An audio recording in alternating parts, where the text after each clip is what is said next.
For decades, emerging markets have been kind of the holy grail for big global companies. It's this huge, tantalizing promise of growth and billions of new customers. But what does it actually take to win there? Okay, let's just jump right in, because this is the central question, the one that keeps CEOs up at night. I mean, the sheer scale of it is just mind-boggling. It's the largest potential growth engine on the entire planet. But, as you can probably guess, tapping into it is nowhere near as simple as it sounds. You see, here's the disconnect. The promise, the dream, is this really straightforward expansion. You just take your successful business model from home and replicate it on a bigger stage. But the reality on the ground? It's a maze. You're suddenly dealing with fragmented supply chains, tons of informal mom-and-pop shops, and consumer behaviors that are totally different. That gap between the dream and the reality can be absolutely massive. And that gap, well, it can be incredibly expensive. Just look at Uber, a company that's a dominant force in so many countries, and yet, in China, they burned through $2 billion in just 2 years before they finally sold their operations to a local rival. This wasn't just a little stumble. This was a colossal, headline-grabbing failure. And that really brings us to the core mystery we're unpacking today. How can a company with a brilliant, proven, world-beating business model fail so spectacularly? It's not like they didn't have enough money or didn't try hard enough. No, it's about fundamentally misreading the entire environment. So to solve this puzzle, we have to look way beyond traditional business strategy. We need to understand the hidden architecture of these markets, all the invisible rules and structures that companies in developed economies just take for granted. And that brings us to this really critical concept called institutional voids. Honestly, once you get this, it's like the key that unlocks the entire puzzle of why so many great companies struggle. So what are they? Well, think of institutional voids as the absence of the market's scaffolding. It's all the stuff that businesses in, say, the US or Europe just rely on without a second thought. I'm talking about credit rating agencies that help you trust a partner, reliable logistics networks that get your product to the customer, market research firms that give you good data. When that scaffolding is missing, the entire way you do business has to change. This slide just makes that idea so much more concrete. Just look at the labor market, for instance. In the US, a company can rely on this steady stream of talent coming out of countless business schools. But in India, that formal pipeline is way smaller. All of a sudden, skilled managers become this scarce resource that you can't just go out and easily recruit. That's a void. Okay, so if these voids are the big monster under the bed, how do you spot them before you lose $1 billion? Well, luckily, there's a framework for that, a way to actually diagnose a country's unique context. This 5-context framework is an incredibly powerful diagnostic tool. Instead of just looking at customers, it forces you to analyze the entire system your company is trying to operate in. So for political and social, you're asking, is the government stable? How much does corruption impact business?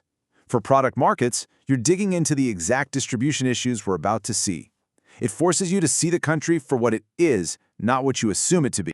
Let's just zoom in on product markets for a second. This illustrates the voids perfectly. In the US, you've got these massive, competitive, nationwide retail chains. But then look at India, where modern retail is a tiny fraction of the market. Or even China, where the top 100 retailers make up only 10% of total sales. The landscape is just completely, fundamentally different. And get this, in India, a staggering 2/3 of all retail outlets are small, independent grocers. Now, just imagine for a second you're a company like Walmart.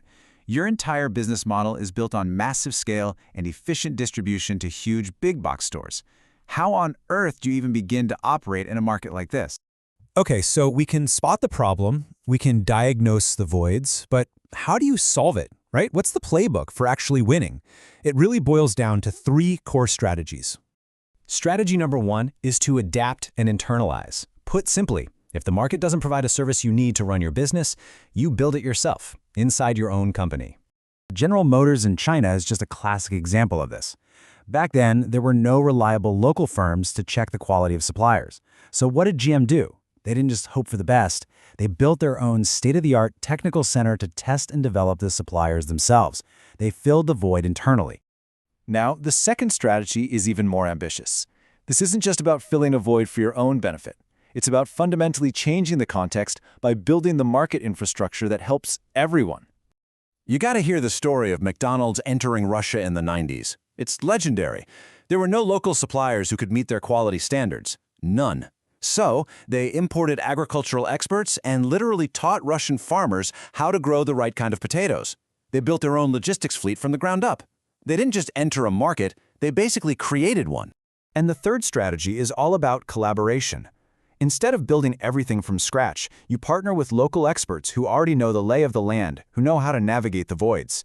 Or you can even borrow the institutions of another country to create that sense of trust and legitimacy.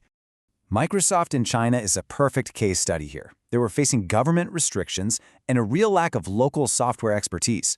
So they didn't try to go it alone. They collaborated. They co-developed products with a local firm and invested heavily in building up the entire Chinese software industry. It turned a huge potential obstacle into a massive strategic partnership. So, when you put all of this together, what you get is a completely new playbook for global strategy. It's one that shifts the focus from just simple brute force replication to a much deeper, more intelligent form of adaptation. And here's something that's so crucial to remember. These markets aren't static. As this quote points out, they're constantly evolving. The voids that exist today might be filled by thriving new industries tomorrow, which means this whole process of adaptation, it never really ends. Ultimately, what this all tells us is that winning in emerging markets isn't really about having the best product. It's about having the best strategy to understand and navigate a fundamentally different system, one with its own unique rules, or in many cases, a total lack of them. Which kind of leaves us with this final big question to think about. In a world that isn't fully flat and globalized, but rather semi-globalized, where the differences between countries are still vast and really important, is this ability to see, understand, and strategically navigate these voids, is that the ultimate source of competitive advantage?